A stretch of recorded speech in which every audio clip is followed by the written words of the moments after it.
মানুষটা যে আলাউদ্দিন আমার বলি জামাই আছিল, এর কারণে আমার ছোট্ট একটা সংসার, আমরা দুই ভাই দুই বোন আসলাম, আমরা সংসারের মাঝে এমন বাঙ্গন দিছে দিয়া হারি, বাঙ্গনটা সব থাকি বড়, আমার সব থেকে বড় দুঃখ হইল আমার পরিবারটা ভাঙ্গি লাইছে।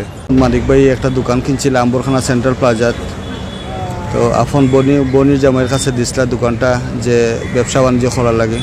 তাই 1 নম্বর আসামি আব্দুল হাফিজ সুয়েলর যুগ সাজসে দোকানটা জালিয়াতি করে প্রবাসীরা দেশীয় সম্পদ করে নিজের আত্মীয় স্বজনের উপরে বিশ্বাস রাখে সম্পদ করে, যখন দেখে নিজের আত্মীয় স্বজনে এই সম্পদটা আত্মসাৎ করে বেইমানি করে। আমার একটা ভাই বেলজিয়াম মারা গেছে কিডনি নষ্ট লইয়া, আমরা 15 বছর মাঝে মাথা কথা নাই।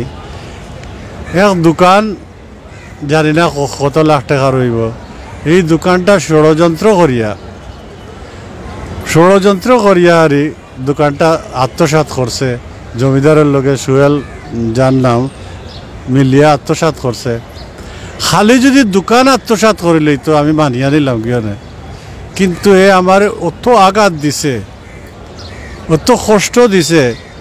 আমার আপনারা লাইভও কিতা কইম, সকলতা কইবার নাই। আমার বাড়ির যে পরিবার আছে চাচার ঘরের ভাই সবরে বিচ্ছিন্ন করে লইছে, আমি এখন একা। কিছু মুরব্বী অকল গোপনে রয়ে গেছে লাগি, তারা সত্য কথা গোপন করে লিসলা, কিন্তু এইবার দেখা গেছে সত্য কথাগুলা তারা কাছ থেকে বার হয়েছে। যেমন আম্বরখানা বাজার কমিটি, তারা ভুল তথ্য দিয়ে একটা রায় দিছিলা, যার কারণে আমি আজ যত দিন ধরে তারা ভুল রায়ের বলে আমি এত কষ্ট করছি, আমার এত লস হয়েছে। প্রশাসনের কাছ থেকে এত সাপোর্ট পাইছি আমি। ফিরা কমিশনার যে আমরা সিলেটের তান গেছি তাই কইছেন মামলা গিয়া ডাইরেক্ট হারি করো, এই রেকর্ড করাও। তদন্ত অফিসার আছিল SI আজিজ, ভদ্রলোক এত অনেস্ট, এখন মুক্তিযোদ্ধার ছেলে মনে হয় এত অনেস্ট আমি আজ পর্যন্ত পাইছি। যাই হোক, আমার দোকানটা আত্মসাৎ করছে আলাউদ্দিনে, আমার বইনেও আমার বড় জবর দুঃখ দিছে। এখন আমার দেশবাসীর কাছে, প্রশাসনের কাছে, মহামান্য আদালতের কাছে আমার আবদার হইল কি, আমার মামলাটা তদন্ত করিয়া বালা করে তদন্ত করিয়া আমার যদি আমার হক হয় তাহলে আমি হকটা পাইতাম, আর যদি আমার হক হয় না আমি কোনো সময় দাবি করি না।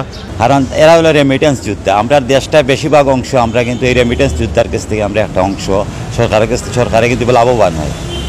তো দেখা যায় যদি নিজের আত্মীয় স্বজন খুব বেইমানি করে, আমরা মানিক চাচা যে প্রবাসী দোকান লইছেন এগুলো তো মূলত তাই না আমার কাছে আইসলা পয়লা। আবার বাদে আমরা ইলেকট্রিক সাপ্লাই আমরা মুরব্বী আছেন, আমাদের সাবেক কমিশনার কামাল মিয়া, অনেক আগর কমিশনার, আমরা সিনিয়র, আমাদের সাবেক কমিশনার আব্দুল কাদির শমসু ভাই, তাইনও প্রবাসী, লন্ডন প্রবাসী, তাইন সহ আমরা একটা লইয়া 4বার বউ হয়েছি। হওয়ার কারণ হইলো আমরা মানিক চাচার পক্ষ থেকে একতরফা এই জিনিসটা শুনলে আমরা বুঝতাম না খেয়ে নিয়ে খেয়ে অন্যায়, যেহেতু ও কারণে আমরা দেখছি যে মানে ওই যে আনিস মিয়া ওই লাগে আর নিঃসন্তান হিসাবে উত্তরাধিকারী হয় বাতিজা। যখন বাতিজারে তো আগে জানতে হইব, আমি দোকানের যে মালিক সাক্ষী যে আছেন আলাউদ্দিন মিয়া, সাক্ষী থেকে মালিক কিনা নইল আমি তো অবশ্যই মালিক জমিদারের কাছ থেকে জানতে হইব। যেহেতু আনিস মিয়া মৃত, অবশ্যই এখন ওই লাগে সুয়েল মিয়া জানতে হইব। সুয়েল মিয়ারে 4বার ডাকানি হয়েছে, তাই আইন না মানে কিতা একটা সন্দেহজনক কারণে, তাই না হওয়ার কারণে আমরা তখন সন্দেহ করলাম নিশ্চয়ই তার মাঝে একটা গাফলা আছে, ও তাই না আইন না। তখন আলাউদ্দিন মিয়াও বইছেন আমরার লগে, আমরা বললাম আপনার আমরা দরকার নাই, আপনি মালিক কিলা নিয়েছেন কিন্তু আপনার কাছে আমরা জানার বিষয় না, বিষয় হইলো আমরা সুয়েল মিয়ার কাছে জানতে হইব। সুয়েল মিয়া কিলান আপনারা মালিক করিয়া দিল, হয়তো সুয়েল মিয়া সিটিং করছেন, চাচায় দিয়া গেছেন, মানে মানিক চাচারে আপনার চাচায় দিয়া গেছেন, আপনি আইয়া আবার আরও জনরে বিক্রি দেন, এগুলো তো আইনও তো বৈধ না। জানা মতো তার যে একটা দোকান খরিদ করা হয়েছে 1993 ইংরেজিত একটা ডকুমেন্ট আছে এবং 1994 ইংরেজিতে একটা ডকুমেন্ট আছে। এই ডকুমেন্টর বলে তার দোকানটা থাইন ফাইটা, হঠাৎ তার বিদেশ যাওয়ার প্রোগ্রাম হয়ে গেছে, ওয়ার পরে তাইনকে লাগি তান জরুরি কাজে আওয়ার পরে দেখুন যে এখন তানরে এই দোকানের যে যাবতীয় দলিলপত্র এগুলা চাওয়া হয়েছে, তখন আর দলিলপত্র দেওয়া ওর না এবং তার লগে খুব খারাপ আচরণ করছে। আচরণ করার পরে বাড়িতে আছিল প্রায় 17 বছর থাকার পরে আইচ্ছে বাড়িতে সব কাগজপত্র দলিলপত্র লইয়া আরও বিভিন্ন কাগজপত্র লইয়া আইচ্ছে। আওয়ার পরে তাই জানেন যে ওরকম ঘটনা যে তার দোকানটা আত্মসাৎ করার পথে।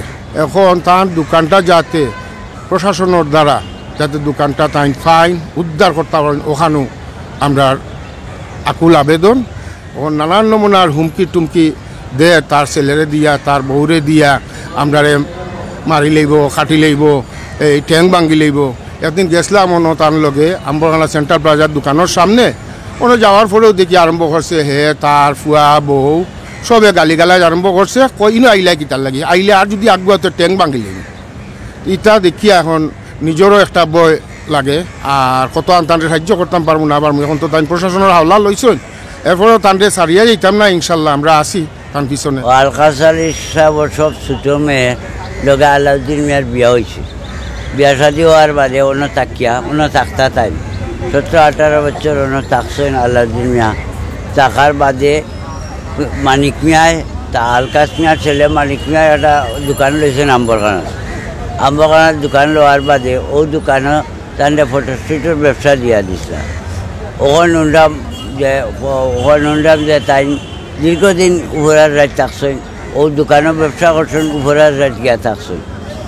এরপরে আমার আলকাস আলী ভাই মারা যাওয়ার বাদে তাই হঠাৎ করে বাসা চাইছেন, এই বাড়ি ছাড়িয়া তাই বাসা চাইছেন। ইনো কিছু গরুয়া টাইপে বহুত বৈঠক হয়েছে। এখন দেখা যায় দোকানের কাগজপত্র উল্লেখ করতে লইয়া আলাউদ্দিন মিয়া গেছেন কি এই দোকান বলে আলাউদ্দিন মিয়ার।